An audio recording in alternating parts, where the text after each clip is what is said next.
The blank page. Sora's eyes fluttered open to nothing.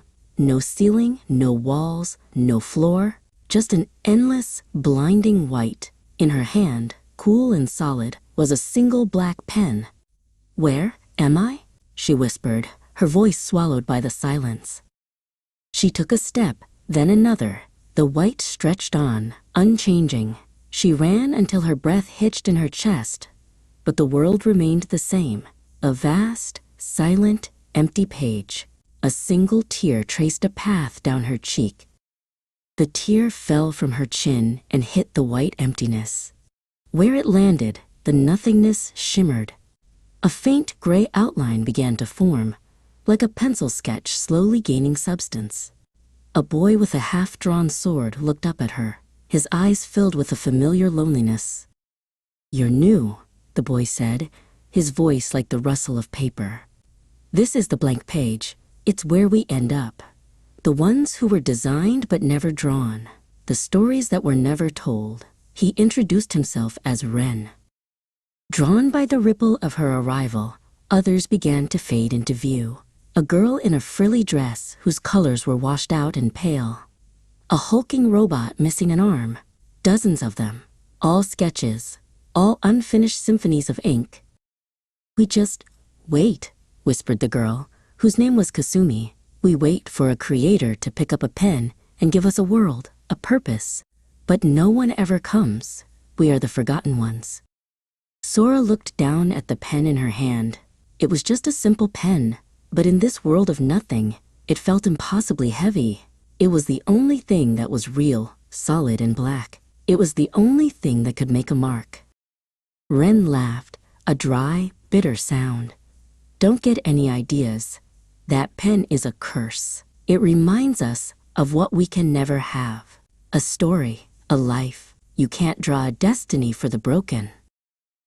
But Sora wasn't looking at their flaws. She saw the fierce loyalty in Ren's eyes, the gentle kindness in Kasumi's faded smile. They weren't broken, they were just waiting. With a soft click, she uncapped the pen. She knelt and pressed the nib to the endless white. A line of pure, perfect black bloomed from the tip. It shot forward, straight and true, creating something that hadn't existed a moment before, a horizon. A collective gasp echoed in the new space. The single line had split the nothingness into two, sky and ground. The world suddenly had depth, a top and a bottom. It was no longer a blank page. Sora smiled and began to draw. She drew a sprawling, cheerful sun in the sky, its rays like welcoming arms. She added swoops and curls that became clouds, drifting lazily above the horizon. She turned to Ren and, with a few swift strokes, finished the sword on his back, its edge gleaming with imagined sharpness. She looked at Kasumi and brushed the pen over her dress, filling it with vibrant, magical color. Kasumi looked down at her hands, at her dress, now a brilliant pink. She was no longer a pale whisper. She was real, solid, and vibrant. A tear of joy, full of color, rolled down her cheek. For all of them, she drew a world. Not one world, but many, all connected. A futuristic city of chrome and light, an enchanted forest where the trees hummed with magic, a quiet seaside town with a gentle breeze, a place for every story. The once-forgotten characters ran.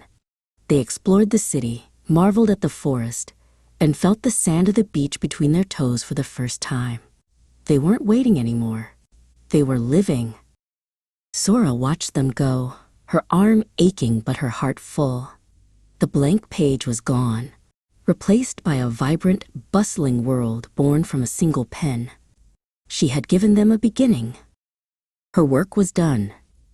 As she watched Ren spar with another warrior, and Kasumi cast a shower of sparkling petals into the air, the pen in her hand began to glow with a soft, white light. It grew brighter and brighter, until it wasn't a pen at all, but a star in her palm. Then it dissolved, breaking apart into 1,000 tiny motes of light that drifted away and vanished. Her hand was empty.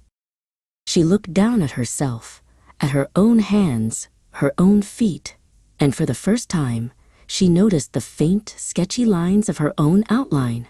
The pen was gone because she didn't need it anymore. She, too, was a character on a blank page, and she was ready to write her own story.